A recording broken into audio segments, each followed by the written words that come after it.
இயேசுவின் ஜெப கோபுரம் ஊழியங்கள் வழங்கும்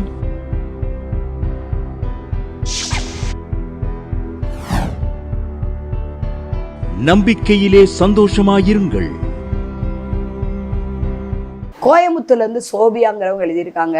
அவங்க பொண்ணுக்கு கல்யாணம் ஆகி 3 வருஷமா குழந்தை இல்லையாம். ஒவ்வொரு வாரமும் ஞாயிற்றுக்கிழமை மாலையில் 7:30 மணிக்கு ஜாய் டிவி பார்ப்பாங்களாம். ஒரு பொறுத்துணையோடு கூட ஜெபம் பண்ணாங்களாம். எலிசபெத் அம்மாவுக்கு ஃபோன் போட்டு ஜெபம் பண்ணே, கர்த்தர் அற்புதமாக என் மகள் கற்பந்தரிக்கும்படி செய்தால் அழகான ஆம்பளை பிள்ளையை கொடுத்துருக்காரு, கர்த்தருடைய நாம மகிமைப்படுவதான சாட்சி எழுதியிருக்காங்க.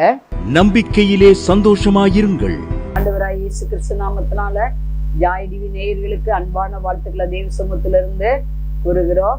அல்லேலூயா, அல்லேலூயா. கர்த்தர் தாமே உங்களை ஆசீர்வதிப்பாராக. இந்த ஊழியர்களுக்காக ஜெபித்து கொடுத்து உதவுற உங்களை கர்த்தர் வானத்தை பலனில் திறந்த இடமெல்லாம் போட்டு ஆசீர்வதிப்பாராக.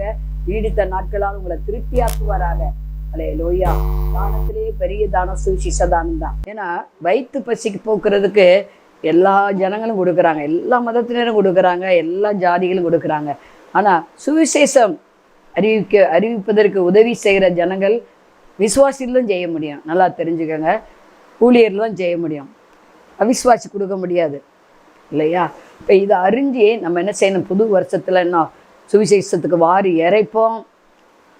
கர்த்தர் பெரிய காரியத்தை செய்வார். இந்த சுவிசேஷ தானம் பண்ண நம்மளை ஒப்பு கொடுப்போம். பாருங்க, அந்த 7 விதவை 2 காசை போட்டால் கர்த்தர் அதைத்தான் பைபிளில் எழுதி வச்சுட்டாரு. பணக்காரன் எவ்வளவோ கோடி கோடியாக போட்டிருப்பாங்க, ஆனால் அதெல்லாம் எழுதலை. இவர் 2 காசுன்னு கரெக்டாக சொல்கிறாரு பாருங்க. காரணம் என்ன? தன் ஜீவனுக்கு உண்டானதெல்லாம் போட்டு விட்டான். அடுத்த வேளை சாப்பாடு கூட இல்லை. நீங்கள் கேட்கலாம், அப்போ அடுத்த வேளை சாப்பாடுக்கிறதுக்கெல்லாம் போட ஆண்டவர் கொடுக்க சொல்கிறீங்களான்னு தப்பாக புரிஞ்சுக்கிடக்கூடாது. ஏன்னா மக்கெதோனியா சபையாரை பார்க்கும்போது அவங்க திராணிக்கு மேலாக கொடுத்தாங்க, மிகுந்த தரித்திரத்தில் கொடுத்தாங்கன்னு இருக்கு. 2 Corinthians 8ஆம் அதிகாரத்தில் அதை குறித்து வாசிக்க முடியும். இப்போ நீங்களும் நானும் எந்த அளவு அளக்கிறோமோ அந்த அளவு நமக்கு அளக்கப்படும். பெருக விதைச்சு பெருக அறுப்பான், சிறுக விதைச்சு சிறுக அறுப்பான் இருக்கு. அளவுக்கு தக்கதாக மினிமம் ஆண்டவர் 100% தருவார். ஏன்னா பைபிள் இருக்குது, என் நாமத்து நிமித்தமும் சுவிசேஷ நிமித்தம் எதையெல்லாம் நீங்கள் இழக்கிறீங்களோ அதையெல்லாம் இம்மையில் 100 மடங்கு, மறுமையில் நித்திய ஜீவன். ஆண்டவர் அது அவர் வாயத்தன்னு சொன்ன வார்த்தை நிச்சயம் நடக்கும். அதை மல்லிகாவில் எழுதப்பட்டுக்கு நீங்கள் கொடுத்து சோதித்து பாருங்கன்னு இருக்கு. 2-3 சொன்னாங்க, எனக்கே குடும்பத்துக்கே பத்தலை, இதில் எப்படி நான் தசமாக காணிக்க கொடுக்க முடியும்? இல்லை, கடன் மத்தியில் கொடுங்க. நான்லாம் ஆரம்பத்தில் அப்படி செஞ்சதுனால தான் கடனே இல்லாமல் ஆண்டவர் 36 வருஷமாக நடத்துகிறாரு. ஏன்னா அந்த வாக்குத்தத்தத்தில் நம்ம உறுதியாக இருந்துட்டோம்னா ஆண்டவர் என்ன பண்ணுவார்? மனமாற மாட்டார், பொய் சொல்லவும் மாட்டார். சரி, ஒவ்வொரு வேலைக்கிழமையும் இரவு 8 மணிக்கு ஜாய் டிவி யூடியூப்பில் துதி ஆராதனை ஜெபம் நடக்கிறது. 1ஆம் தேதி தோறும் யூடியூப்பில் வாக்குத்தத்த துதி ஆராதனை நடக்குது. அதே போல் ஒவ்வொரு வெள்ளிக்கிழமையும் காலைல 8 மணிக்கு நம்பிக்கை டிவியில் நம்பிக்கையில சந்தோஷமாக இருங்க நிகழ்ச்சியும், ஒவ்வொரு ஞாயிறு மாலை 7:30 மணிக்கு ஜாய் டிவியில் நம்பிக்கையிலே சந்தோஷமாக இருங்கள் நிகழ்ச்சியும், செவ்வாய்க்கிழமை தோறும் மாலை 6:30 மணிக்கு ஜாய் டிவியில் நம்பிக்கையிலே சந்தோஷமாக நிகழ்ச்சி ஒளிபரப்பட்டு வருகிறது. மாதம் தேவனால் எல்லாம் கூட பத்திரிகை 14 வருஷம் முடிஞ்சு 15 வருஷத்துக்கு அடி எடுத்து வைக்க போகிறோம் ஜனவரியில். கர்த்தர் இதுவரையும் தேவையை அற்புதமாக சந்தித்து நடத்தினார். ஒன்லி இந்த ஊழியத்துக்கு ஆதாரம் இயேசு தான், வேறு யாரும் கிடையாது. ஏன்னா 1 மாதம் அனுப்புகிறவங்க மறு மாதம் அனுப்ப மாட்டாங்க. தொடர்ந்து 2-3 வருஷம் கொஞ்சம் கொஞ்சம் மாதம் பங்களாவில் சேர்ந்து அனுப்புகிறவங்க அப்புறம் நிறுத்திடுவாங்க. ஆண்டவர் எனக்கு சொன்னார், யார் நிறுத்தினாலும் நிறுத்தாவிட்டாலும் நான் என்ன செய்ய கொடுக்க வல்லவராக இருக்கிறேன். ஒரு வழி அடையும் போது 7 வழியை கர்த்தர் தருகிறார். 7 வழியாக கர்த்தர் தர்றார். ஒரு ஆள் கொடுக்குற நிறுத்தினா அப்படின்னா என்ன அர்த்தம்? ஒரு ஆள் கொடுக்குற நிறுத்தினா 7 பேரை கொடுக்கும்படி என்ன செய்வார்? நிச்சயம் கொண்டு வருவார். வாங்குவதை பாக்கியில் கொடுப்பதே பாக்கியம். அப்போஸ்தலர் 20ஆம் அதிகாரம் 35ஆவது வசனத்தில் எழுதப்பட்டிருக்கு. அப்போ நீங்களும் நானும் நம்மையே ஆண்டவருக்கு கொடுப்போம். இந்த கிறிஸ்மஸ் நாளில் மகளே இருதயத்தை தாங்குறாரு. நம்மையே ஆண்டவருக்கு அர்ப்பணிப்போம். நம்ம இருதயத்தை கொடுப்போம், இருதயமாய் ஆத்மாவை கொடுத்துருவோம். அதே போல் உங்கள் சரீரங்களை தேவனுக்கு பிரியமான பரிசுத்த ஜீவ பலியாக ஒப்பு கொடுங்கள் என்று ரோம சபைக்கு பவுல் எழுதுகிறாரு 12ஆம் அதிகாரத்தில். அப்போ நம்ம சரீரத்தை ஒப்பு கொடுப்போம் இல்லையா? அடுத்து நம்ம கர்த்தர் நம்மளை ஆசீர்வதித்திருந்த உடைமைகள் பொருட்கள் இருந்து என்ன செய்யலாம்? மனப்பூர்வமாக கொடுக்கலாம். இந்த 3 காரியங்களையும் நம்ம கொடுக்கும்போது கர்த்தர் நம்மளை என்ன செய்வார்? கீழாக்க மேலாக்குவார், வாழாக்காமல் தலையாக்குவார். புது வருஷத்துலேருந்து புது கிருபைகளை தந்து, புது ஆசீர்வாதத்தை தந்து, புது எண்ணெயினால் நம்மளை அபிஷேகம் பண்ணி புது வழியில் நடத்துவார். பழையவைகளாக ஒளிந்து போக பண்ணுவார். நம்பிக்கையோடு இருங்கள், கைவிட மாட்டார். ஆண்டவரை நம்பி யாரும் ஆண்டியா போன சரித்திரமே இல்லை. அவர் நம்ம யாரும் முழு மனதோடு, முழு இருதயத்தோடு, முழு பலத்தோடு அவரில் அன்பு கூர்ந்து அவரை விசுவாசித்து அவர் மேல் நம்பிக்கையாக இருக்கிறோமோ அவங்க முகம் ஒரு நாள் வெட்கப்பட்டே போகாது. நான் இந்த தேவனை 36 வருஷமாக பின்பற்றி பார்க்குறேன், முகம் வெட்கப்பட்டு போகலை. வெட்கப்படுகிற மாதிரி சில சூழ்நிலைகள் வரும் மாம்ச கண்களுக்கு முன்பாக. ஆனால் இல்லாதவையில் இருக்கிற போல அழைக்கிற தேவன் அந்த தீமையை நன்மையால் முடிய பண்ணுகிறத எங்கள் கண்ணு பார்த்துருக்கு. உங்கள் கண்ணு அப்படியே பார்க்கும். தலையை தாழ்த்தி ஜெபம் பண்ணுவோம். பரலோக பிதாவே, நாங்கள் சொத்திரிக்கிறோம், துதிக்கிறோம். ஆவியான இறங்குவீராக. ஓராக அதிக பாபாலாவர் இந்த தேவ செய்திக்கு விரோதமாக எழும்புற ஆயுதம் இயேசு நாமத்தில் வாய்க்காமல் போவதாக. தேவ செய்தி ஆண்டவரே அப்பா 100 மடங்கு பலன் தருவதாக. இயேசு நாமத்தில் பிதாவே, ஆமென், ஆமென். இந்த நாளிலே கூட செய்தியுடைய தலைப்பு கர்த்தரின் ஆசீர்வாதமே ஐஸ்வர்யத்தை தரும். கர்த்தரின் ஆசீர்வாதம் ஐஸ்வர்யத்தை தரும். நீதிமொழிகள் 10:22. சரி, கர்த்தர் ஒரு மனிதனை ஆசீர்வதித்தால், பிரியமானவனே ஆத்துமா வாழ்வதோடு எல்லாவற்றிலும் வாழ்ந்து சுகமாக இருக்க வேண்டுகிறேன் அப்படின்னு 3 யோவானில் 1:2 எழுதப்பட்டிருக்கு. ஏன்னா காய்வுக்காக அதை எழுதுறாரு. காய்வு ரொம்ப உளித்தில் புரோஜனமாக இருக்கிறார். அன்பான சௌரை காய்வுக்குன்னு எழுதுறாரு. அப்போ நாம் தேவனிடம் அன்பு கூறுகிறோமா? கர்த்தரிடத்தில் அன்பு கூறுகிற சகலமும் நன்மைக்கு எதுவாக என்ன செய்கிறது? நடக்கிறது. கர்த்தரை தேடுவோருக்கு ஒரு நன்மை குறைபடாது. இங்கே கர்த்தரின் ஆசீர்வாதம், முதலாவது நமக்கு என்ன ஆசீர்வாதம் வேணும் அப்படின்னு, ஆவிக்குரிய ஆசீர்வாதம் வேணும். இங்கே எபேசியர் 1:3 சொல்கிறது, உன்னதத்திலே கிறிஸ்து இயேசுக்குள்ளே, அதாவது நம்முடைய கர்த்தராகிய இயேசு கிறிஸ்துவின் பிதாவாகிய தேவனுக்கு ஸ்தோத்திரம்னு அங்கே எழுதப்பட்டிருக்குது. அவர் கிறிஸ்துவுக்குள் உன்னதங்களிலே ஆவிக்குரிய சகல ஆசீர்வாதத்தினால் நம்மை ஆசீர்வதித்திருக்கிறார். பார்த்தீங்களா? சகல ஆவிக்குரிய ஆசீர்வாதனால உன்னதத்தில் ஆசீர்வதிச்சிருக்கிறார். கர்த்தருடைய ஆசீர்வாதம் என்ன? ஆவிக்குரிய ஆசீர்வாதமாகிய ஜப வாழ்வு, வேத தியானம், தேவ நற்கிரியைகள், அது மாத்திர கர்த்தரை துதிக்கிற துதி, புலம்பலுக்கு பதிலாக ஆனந்தம். துதி எடுத்தா சாத்தா ஓடுவான். சோத்திர பலியிட்டுக்கிட்டே இருக்கணும். அதான் ஆவிக்குரிய ஆசீர்வாதம்னா என்ன அப்படின்னா, முதலாவது எல்லாவற்றிற்கும் சோத்திர செலுத்தணும், எல்லாவற்றிற்கும் விண்ணப்பம் பண்ணணும், வேதத்தை அதிகமாய் தியானிக்கணும். அது மாத்திரமே நல்ல கிரியில செய்யணும். இயேசு நன்மை செய்கிறவராய் சுற்றி திரிந்தார். தேவல பரிசுத்த ஆவினால நம்ம இயக்கப்படணும். நம்ம தொழிலிருந்து, கைது வேலையிலேருந்து, நம்ம மனசுல இருந்து, நம்ம சிந்தனையிலிருந்து எல்லாம் தேவாவினால் இயக்கப்படணும். ஏன்னா மாம்ச சிந்தனை மரணத்தை வருவிச்சிடும். மாம்சத்தினால் நடத்தப்படக்கூடாது. மனுஷனுக்கு செம்மையாய் தோன்றுகிற வழி உண்டு, அது மரண வழின்னு இருக்கு. ஆகவே நீங்கள் நானும் தேவ ஆவினால் நிரப்பப்படணும். ஆவிக்குரிய ஆசீர்வாதம், வரங்கள், வல்லமைகள், கனிகள், நல்ல வாரி இறைத்தல், அதிகமாய் ஜெபித்தல், பிறரை தன்னை மாதிரி நேசித்தல், ஆண்டவர் மீது அளவில்லாத அன்பு கூறுதல், இதெல்லாம் ஆவிக்குரிய ஆசீர்வாதம். இயேசு நம்ம மேல அன்பு கூர்ந்தபடினால் நமக்கு அவருடைய ஜீவனையே கொடுத்தார். ஜீவனை பார்க்கையில் வேறொரு அன்பு இல்லவே இல்லை. ஆகவே இது பார்த்து கொண்டு இருக்கிற அருமையான சகோதரி சகோதரிய, முதலாவது ஆவிக்குரிய ஆசீர்வாதத்தினால கர்த்தர் நிரப்ப விரும்புகிறார். விசுவாசம், நம்பிக்கை, இதெல்லாம் ஆவிக்குரிய ஆசீர்வாதம். இது ஆபிரகாமை பார்த்தீங்கன்னாவே விசுவாசியின் தகப்பன் என்று எண்ணப்படுகிறார். விசுவாச மார்க்கத்தார் யாவரும் ஆபிரகாமின் சந்ததியாக இருக்கிறாங்களேன்னு இருக்கு. அப்போ இந்த ஆவிக்குரிய ஆசீர்வாதங்களும் சரி, பொருளாதார ஆசீர்வாதங்களும் சரி, நீடித்த ஆயுசின் ஆசீர்வாதங்களும் சரி பெறுவதற்கு இங்கே ஆபிரகாம் ஆண்டவர் என்ன சொல்கிறாருன்னா, இங்கே ஆதிகாமம் 12ஆம் அதிகாரம் 1வது வசனத்தில் 1-2 வசனம் சொல்லுகிறது, 1வது வருஷம், உன் தேசத்தை உன் இனத்தையும் தகப்பன் வீட்டையும் விட்டு நான் காண்பிக்கிற தேசத்துக்கு போங்கிறாரு. ஆண்டவர் சொன்ன வார்த்தை, நான் ஒருவர் என்னை பின்பற்றி வர விரும்பினால் தன்னைத்தான் வெறுத்து சிலுவையை எடுத்துக்கொண்டு என்னை பின்பற்ற கடவன்.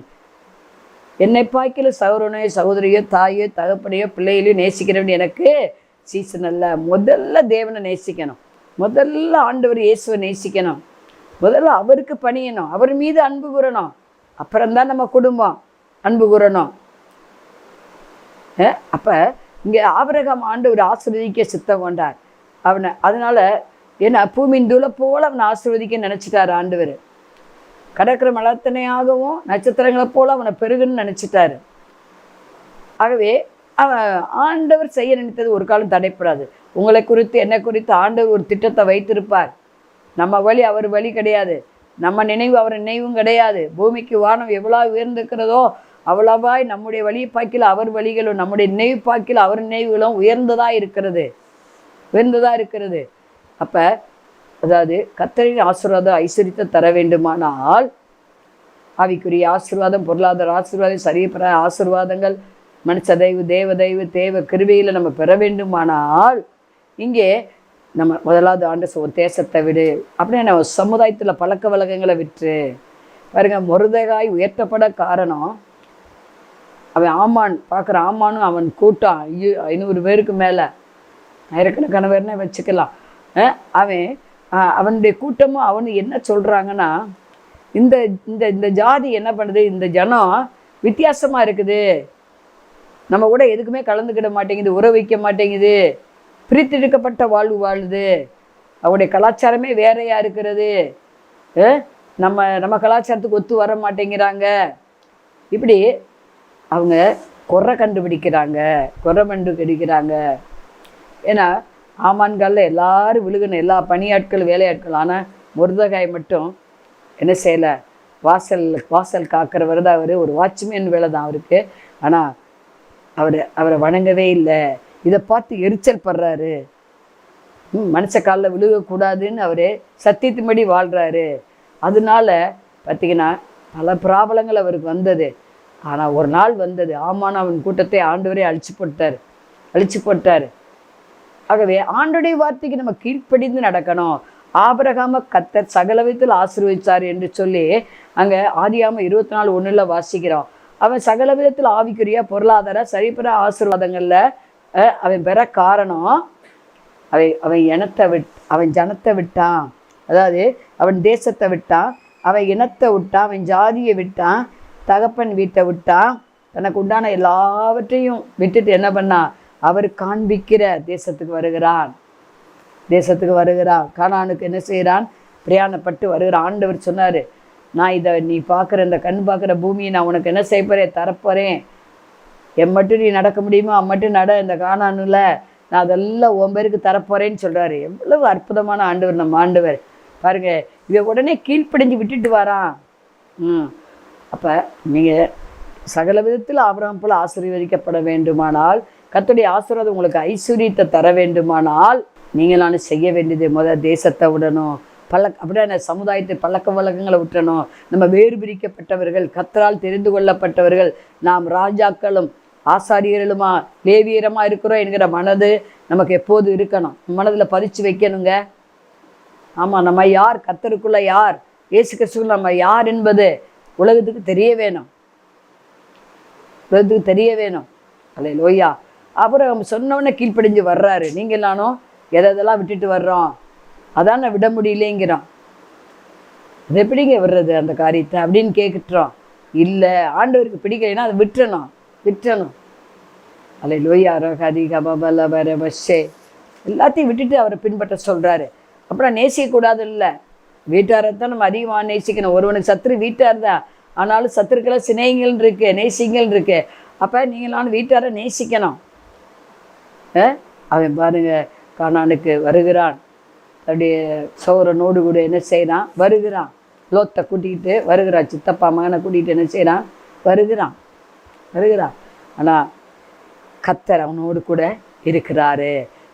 கீழ்ப்படிந்து வசனத்துக்கு நடுங்கிறவர்களை கர்த்தர் என்ன செய்வார்? ஆஸ்தி, ஐஸ்வர்யம், அந்தஸ்து, தேவ மகிமை கொடுத்து உயர்த்துவார். ஜன திரட்சியை தந்து உயர்த்துவார். மனுஷ தயவு, தேவ தயவு, தேவ கிருபையை அளவில்லாமல் பெற முடியும். எப்படின்னா, ஆண்டவர் மட்டும் போதும், அப்படியே கட்டளை எனக்கு போதும், அப்படியே வார்த்தை எனக்கு போதும், உன் ஜனம் என் ஜனம், உன் தேவன் என் தேவன் சொல்லுகிற மக்களோடு ஒரு ஐக்கியம் வைக்கணும். அப்போ தான் என்ன செய்ய முடியும்? நம்ம எல்லா விதத்திலும் ஆசிரியக்கப்பட முடியும், ஐஸ்வர்யத்தை நம்ம பெற்றுக்கொள்ள முடியும். சரி, ஆபிரகாம் எல்லாவித ஆஸ்தி ஐஸ்வர்யத்தையும் பெற்றுக்கொண்டார். பாருங்க, இங்கே நம்ம பார்க்குறோம், யாக்கோபு எழுதின நிருபம் 2ஆம் அதிகாரம் 5வது வசனம், தரித்திரரை ஆண்டவர் விசுவாசத்தில் ஐஸ்வர்யமாக மாற்றி இருக்கிறாராம். தரித்திரன் செழிப்பான். அதாவது வறுமையில் இருக்கிறவங்க, ஏழைகள். ஏழைகள் எப்படி இருக்காங்களா? அவங்களுக்கு இந்த கண்ணு பார்க்கும்படி வசதி வாய்ப்பு இல்லை, உதவி செய்ய யாரும் இல்லை. ஆனால் அவங்களுக்குள்ள விசுவாசம் இருந்தது. விசுவாசமாகிய விசுவாசத்தில் ஐஸ்வர்யங்களாக இருந்தாங்கன்னு பார்க்குறோம். இப்படி விசுவாசிக்கிறவர்களை பார்த்து ஆண்டவர் என்ன சொல்லுகிறாரு அப்படின்னா, ஓ விசுவாசம் பெரியது, சமாதானத்தோட போ. நம்ம விசுவாசம் பெரிய அளவில் இருக்குமானால் நாம் தான் ஐஸ்வர்யவான்கள். விசுவாசத்தினால் வராதையாவும் பாவமேன்னு இருக்கு. விசுவாசித்தேன் ஆகையால் பேசுகிறேன். அப்போ நம்ம விசுவாசத்தினால பேச வேண்டும், நினைக்க வேண்டும், செயலாற்ற வேண்டும். விசுவாசத்தில் பாருங்க, ஆபிரகாம் விசுவாசத்தில் செயலாற்றினாரா? ஆற்றினார். பிள்ளையான மேல் கை போடாதேன்னு ஆண்டவர் சொல்றாரு. கர்த்தர் அவனை சோதித்தாருன்னு சொல்லி பார்க்குறோம். இவைகளுக்கு பின்பு அவனை என்ன செஞ்சார்? ஆண்டவர் இவன் ஆண்டவர் கானான் தேசத்துக்கு நடத்தி கொண்டு வரார். கர்த்தர் அவனை அளவில்லாமல் ஆசீர்வதிக்கிறார். 24 அதிகாரத்துக்கு வந்தவன் அவன் தன்னுடைய ஒரே குமாரனுக்கு பொண்ணு பார்க்கறதுக்கு தன் இனத்திலே பார்க்கும்படி அனுப்புகிறான் எலியேசரை. அப்போ அந்த எலியேசர் போய் பொண்ணு வீட்டில், லாபான் வீட்டில் என்ன சொல்கிறாருன்னா, என் எஜமான கர்த்தர் செல்வச்சீமானாய் ஆசீர்வதிச்சு வச்சிருக்கிறாரு, மிகவும் பெரிய ஆளாக இருக்கிறாரு அப்படின்னு சொல்லி சொல்கிறார். சாட்சி சொல்கிறாரு. கர்த்தருடைய ஆசீர்வாதம் நமக்கு ஐஸ்வர்யம் தரும், வேதனையே வராது. வேதனை இல்லாத ஆஸ்தி ஐஸ்வர்யத்தை கர்த்தர் என்ன செஞ்சார்? ஆபிரகாமுக்கு தந்தார். அவன் வழியில் வந்த ஈசாக்கு தந்தார். அவன் வழியில் வந்த யாக்கோபுக்கு தந்தார். அவன் வழியில் வந்த யோசேப்புக்கு தந்தார். இப்படி சொல்லிக்கிட்டே போகலாங்க. ஏன்னா, உன் சந்ததி மேல் ஆவியும் உன் சந்தானத்து மேல் ஆசீர்வாதத்தை நான் ஊற்றுவேன் என்று ஏசாயா 44:3 எழுதப்பட்டது நிறைவேறுகிறது. இதை பார்த்து கொண்டு இருக்கிற அருமையான சகோதரியே, நீங்கள் வருமானத்தில் நிறைய செலவு இருக்குதா? உங்களுக்கு நிம்மதி இல்லையா? வேதனையாக இருக்குதா? அநேகர் என்கிட்ட சொல்லுவாங்க, அம்மா வருமானம் நல்லா வருதுமா, ஆனால் வரவு எட்டனா செலவு பத்தனான்ற மாதிரி பத்த மாட்டேங்குதுமா அப்படின்னு சொல்கிறாங்க. வீண் விரை செலவு நிறையா வருது. நீங்கள் கர்த்தருக்கு கொடுத்து பாருங்கள், அளவு இல்லாமல் வீண் விரை செலவு நிற்குதா இல்லையான்னு கேளுங்க. நிற்கும்.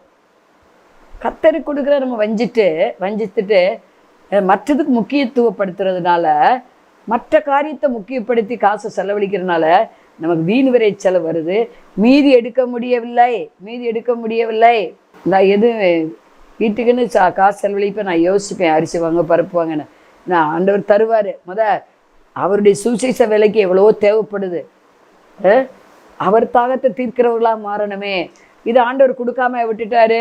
நான் எது இல்லைன்னு நினைச்சுக்கிறேனோ, இது இல்லை ஆண்டவரே, இருக்கிறத பழைய செஞ்சுருந்தா கூட குடிச்சிக்கலாம், ஒன்றும் ப்ராப்ளம் இல்லை அப்படின்னு நினச்சாத்தான் பாருங்கள், இருந்தால் பிரியாணியே வரும். யாராவது கொண்டு கதை தட்டிட்டு வந்து கொடுப்பாங்க. அதெல்லாம் நான் உணர்ந்திருக்கேன். விதவிதமாக சாப்பாடு வரும். அது சாப்பாடு ஒரு பொருட்களில் இன்றைக்கி நிறைய பேர் சாப்பாட்டுக்கே நிறையா செலவழித்து ஏழையாகிறவங்களாம் உண்டு. ஒருத்தர் சொன்னார், நெத்தம் கறி மீனாக எடுத்து 10 நாளில் சம்பளம்லாம் என் பொண்டாட்டி செலவழிச்சிட்றா அப்படின்னு சொல்லுவார். அது எதுக்கு அப்படி எடுக்கணும் சொல்லுங்கப்பா. இந்த கர்த்தரின் ஆசீர்வாத ஐஸ்வர்யத்தை தரும், வேதனையே இல்லாத ஐஸ்வர்யத்தை ஆபிரகாமுக்கு தந்தார். அதே போல் ஈசாக்குக்கு தந்தார். ஈசாக்கு பஞ்ச காலத்தில் விதைத்தான். ஈசாக்கு ஆதியாகமம் 26:12 ஈசாக்கு அந்த தேசத்திலே விதைத்தான். கர்த்தர் அவனை ஆசீர்வதித்தனால் அந்த வருஷத்தில் 100 மடங்கு பலனடைந்தான். அவன் ஐஸ்வர்யனாகி வர வர விருத்தி அடைந்து மகா பெரியவனானான். பாருங்க, வறட்சியில் விதைக்கிறார். இன்னைக்கு வறட்சினா பணம் மட்டும் நினச்சிடக்கூடாது, பொருள் மட்டும் நினச்சிடக்கூடாது. சுவிசேஷ விதையை நம்ம போடணும். நிறைய பேர் இயேசுதான் யாரும் தெரியாமல்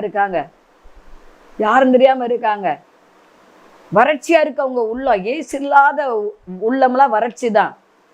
இயேசு உள்ளத்துல இருந்தா தான் சந்தோஷம் வரும், சமாதானம் வரும், நல்ல நிம்மதி கிடைக்கும். அவர் மேல விசுவாச நம்பிக்கை வைக்கும்போது அவரை நம்ம விசுவாசப்படி ஆக கடவுதுன்னு என்ன செய்கிறாரு, காரியங்கள் நமக்காக நடப்பிக்கிறவரா இருக்கிறார். இந்த ஈசாக்கு பாருங்க, இப்பயும் கூட நிறைய பேர் ரட்சிக்கப்படல. நம்ம இந்தியாவில் 7 லட்சம் கிராமங்களுக்கு மேலே இருக்கு. தமிழ்நாட்டிலே இன்னும் அநேகர் இயேசுவை அறியலை. நம்ம வாழுகிற பகுதியில் அநேகர் அறியலை. பக்கத்து வீட்டுக்காரங்களே இயேசுவை பற்றி அறியலை. வறட்சி இருக்குது. இயேசு உள்ளத்தில் இல்லைன்னா கவலையே வருது. நம்ம என்ன கர்த்தர் கொடுத்தால் நன்றி, கொடுக்காட்டால் நன்றின்னு சாத்ராக் மேசாக் ஆபேத்நேகோ போல நம்ம போயிடுறோம். நமக்கு ஒரு தீமை வரப்போகிறது இல்லை, பொல்லாப்பு வரப்போகிறது இல்லை. ஏன்னா இப்போ கடைசி காலத்துக்கு வந்திருக்கிறோம். பூகம்பங்களும் கொள்ளை நோய்களும் யுத்தங்களும் பஞ்சங்களும் வரத்தான் போகுது. இதெல்லாம் நடக்கும்னு ஆண்டவரே சொல்லிட்டார் அவர் வரிக்கு முந்தி. அதை நம்ம யார் தடுத்து நிறுத்த முடியாது. ஆண்டவருடைய வார்த்தையை நம்ம மீறவும் முடியாது. ஆனால் இவை எல்லாவற்றையும் நாம் தப்பி வாழ்வது தேவ சித்தமாக இருக்கிறது. ஈசாக்கு பஞ்சத்தில் விதைக்கிறான். நீங்கள் சுவிசேஷம் அறிவிக்கப்படாத இடத்துலலாம் போய் என்ன செய்யுங்க, இயேசு பற்றி சொல்லுங்க. வறட்சியை செழிப்பாக மாற்றுங்க. அதே போல் நல்லா வறட்சி நேரத்தில் இல்லாமலேருந்து கொடுங்க. கர்த்தருக்கு இருக்கிறதுல கொடுக்கறது ஈஸி. இல்லைனாத்தான் என்ன செய்யணும், என்ன கொடுக்கலாம். நான்லாம் அப்படித்தான் நினைப்பேன். ஆண்டவரே என்ன கொடுக்கலாம், ஊழியத்துக்கு எதை கொடுக்கலாம், என்ன செய்யலாம், இந்த மாதம் பற்றாக்குறை இருக்கே, எதை போடுறது, எந்த பொருள் இருக்குது. ஒரு வெங்கல பாத்திரம் கூட எங்கிட்ட கிடையாது. ஏன்னா டீ ஊழியத்துக்கு சில வேலை தட்டுப்பாடு வரும். ஐயோ எதை விற்கிறது ஒன்றும் தெரியாது. என்ன விற்கிறது? ஒரு காலம் உடுத்துகிற சேலையை, ஒரு பட்டு சேலையை விற்று ஊழியத்துக்குள்ளே போட்டேன். அதை டிவிக்கு கட்டுவேன். ஆனால் தேவைப்பட்டுச்சு. அது எனக்கு வெள்ளி ஜெருகைன்னு சொன்னாங்க. அப்போ அதை விற்று ஊழியத்தில் போட்டேன்.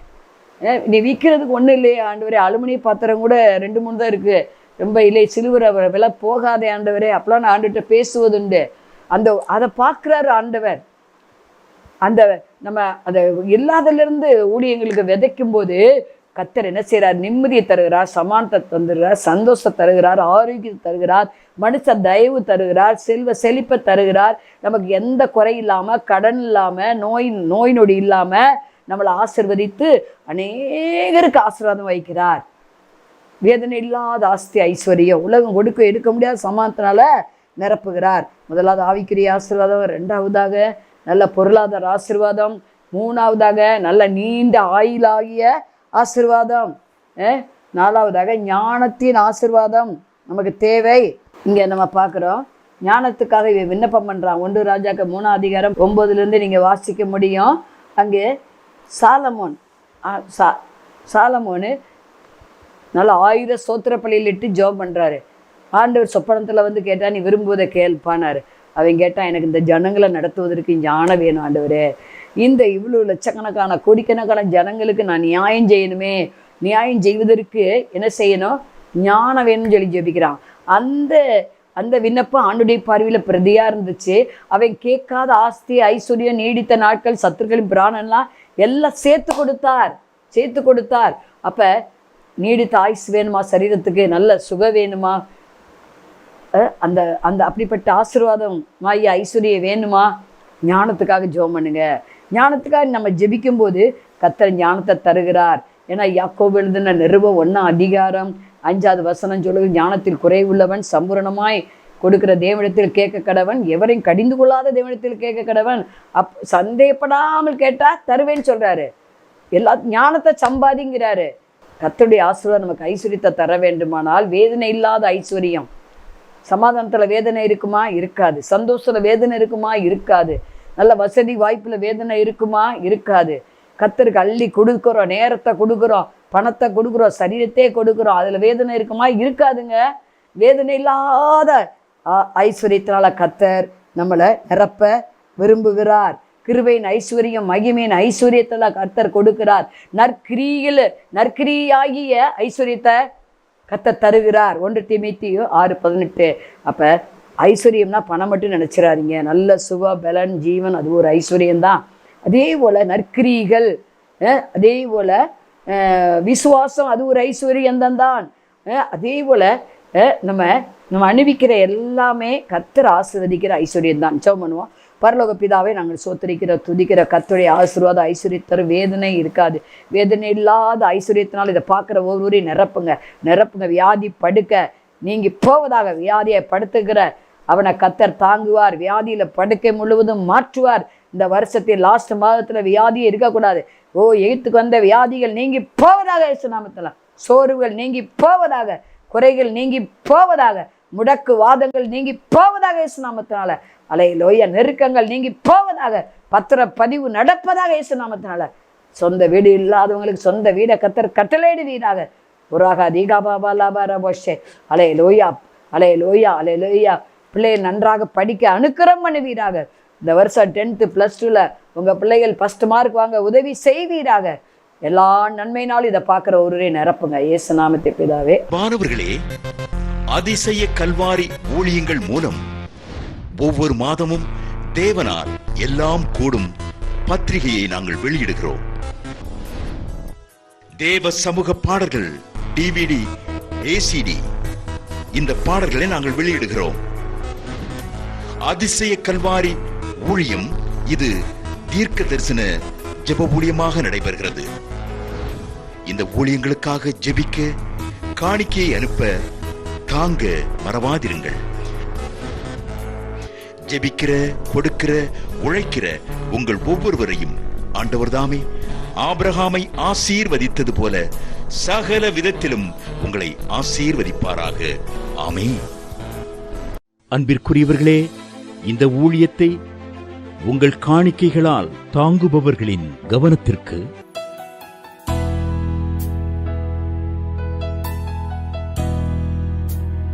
ஜிபே மூலமாகவும் நீங்கள் தாங்கும்படி உங்களை பட்சமாய் கேட்டுக்கொள்கிறோம். எங்களுடைய ஜிபே எண்ணானது 9439308550.